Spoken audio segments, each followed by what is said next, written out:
আসসালামু আলাইকুম। Welcome to Tanvir একাডেমিতে। আজকের ভিডিওটিতে আমরা যে টপিকটি শেয়ার করব সেই টপিকটি হলো যে হাতে লেখা যে সমস্ত ডকুমেন্টসগুলো আছে সেই ডকুমেন্টগুলোকে আপনি কিভাবে মাইক্রোসফট ওয়ার্ডে কনভার্ট করবেন এটা আমরা শিখব। ডিয়ার ভিউয়ার্স, এই রিলেটেড একটি ভিডিও আমার ইউটিউব চ্যানেলে অলরেডি আপলোড দেওয়া আছে। যারা ওই ভিডিওটি দেখেছেন তারা এই ভিডিওটি স্কিপ করতে পারেন, আপনাদের দেখার দরকার নেই। আর যারা দেখতে চান তারা শুরু থেকে শেষ পর্যন্ত দেখতে পারেন। আমরা এখানে দেখতে পারতেছি যে এখানে আমাদের একটা হাতে লেখা একটি ডকুমেন্ট আছে। এই ডকুমেন্টটাকে আমরা কি করেছি, প্রথমে সুন্দরভাবে আপনি স্ক্যান করবেন, অথবা আপনার যে মোবাইল আছে মোবাইল দিয়ে সুন্দরভাবে ফটো তুলবেন। ফটো তুলে এটা আপনি ইমেইলে নিতে পারেন অথবা হোয়াটসঅ্যাপ বা মেসেঞ্জারও নিতে পারেন। নিয়ে আপনার ডিভাইসে এই ডকুমেন্টটা আপনি আনলেন। আনার পরে এখন আমরা এটাকে কিভাবে মাইক্রোসফট ওয়ার্ডে সম্পূর্ণ যেভাবে আমরা টাইপ করলে কনভার্ট করব সেভাবে করব। ঠিক আছে? তা এখানে একটা বিষয় কিন্তু খেয়াল রাখবেন, আপনার যেই ডকুমেন্টটি নেবেন সেটা কিন্তু স্পষ্টভাবে আপনাকে স্ক্যান করতে হবে, এবং আপনি যদি ফটো তোলেন সেটাও কিন্তু ক্লিয়ার তুলতে হবে। আর যেই লেখাটি অর্থাৎ যে ডকুমেন্টসটি ওটার লেখাটা যেন স্পষ্ট হয়, যাতে ভালোভাবে যেন পড়া যায়, অক্ষরগুলো যেন সুন্দরভাবে পড়া যায়। আমি এখানে ছোট্ট একটি ডকুমেন্ট নিয়েছি, আপনার অনেক বড় হতে পারে কিন্তু মেথড একই। তা ধরুন আমি ডকুমেন্টটি স্ক্যান করে বা ফটো তুলে আমি আমার ডিভাইসে নিয়ে এসেছি।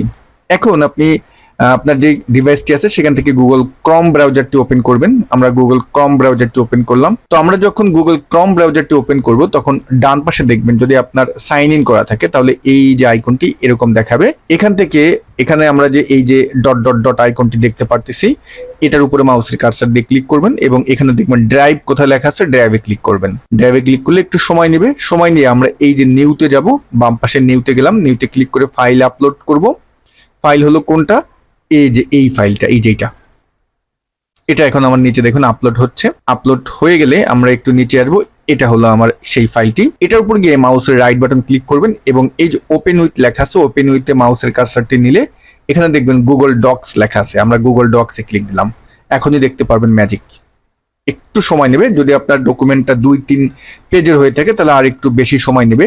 আমি ছোট্ট একটা ডকুমেন্ট এনে আপনাদের দেখিয়েছি। অনেকে বলতে পারেন যে ভাই এতটুকুন তো আমরা টাইপ করে লিখতে পারি। আমি জাস্ট আপনাদের ছোট করে দেখিয়েছি, আপনি বড় হলেও একই মেথড, একই সবকিছু।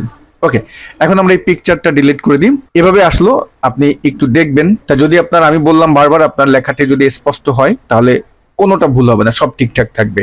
এবার আমরা এটাকে মাইক্রোসফট ওয়ার্ডে নিয়ে যাব। তো এই জন্য কি করবেন, বাম পাশে দেখবেন ফাইল আছে, এই ফাইল মেনুতে ক্লিক দিবেন। তারপরে এখানে দেখবেন ডাউনলোড আছে, ডাউনলোড থেকে মাইক্রোসফট ওয়ার্ড এটার উপর ক্লিক দিবেন। এখন আপনাকে নির্দিষ্ট লোকেশন ও সিলেক্ট করতে বলবে যে কোন লোকেশনে আপনি সেভ করবেন। তা আমি ডেস্কটপে গেলাম এবং আমি এই লোকেশনটা সিলেক্ট করে ইয়েস দিয়ে দিলাম। এখন নিচে দেখুন আমার ডাউনলোড হয়ে গিয়েছে। তা আমরা এখন এটা ক্লোজ করি।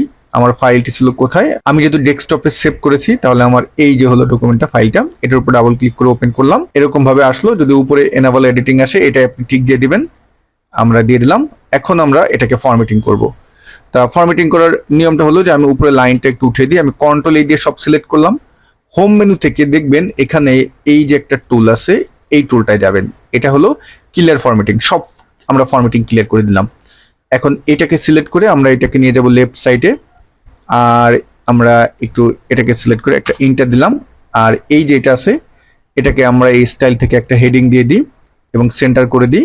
এটাকে চাইলে একটু বড় করে দিতে পারেন, আমরা আর একটু বড় করে দিই।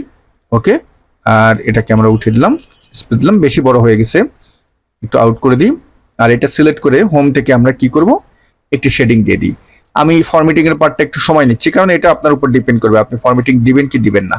এটা সিলেক্ট করলাম, এভাবে বড় করে দিছি, এখন জাস্টিফাই করে দিলাম। তো আমার ওই যে হাতে লেখা যে ডকুমেন্টটি ছিল সেটা কিন্তু আমি সুন্দরভাবে মাইক্রোসফট ওয়ার্ডে কনভার্ট করে নিয়ে আসতে পারলাম। তা যারা এই মেথডটি জানেন না তারা এভাবে অ্যাপ্লাই করতে পারেন আপনার হাতে লেখা ডকুমেন্টটি। বা তো শুধু হাতে লেখা ডকুমেন্ট না, আপনার যদি কোনো কাগজও যদি হয় সেটাকে যদি মাইক্রোসফট ওয়ার্ডে কনভার্ট করতে চান, জাস্ট স্ক্যান করবেন, সুন্দরভাবে স্ক্যান করবেন, করে তারপরে আমি যেই মেথডটা অ্যাপ্লাই করলাম সেম একইভাবে করবেন, আপনি মাইক্রোসফট ওয়ার্ডে নিয়ে আসতে পারবেন।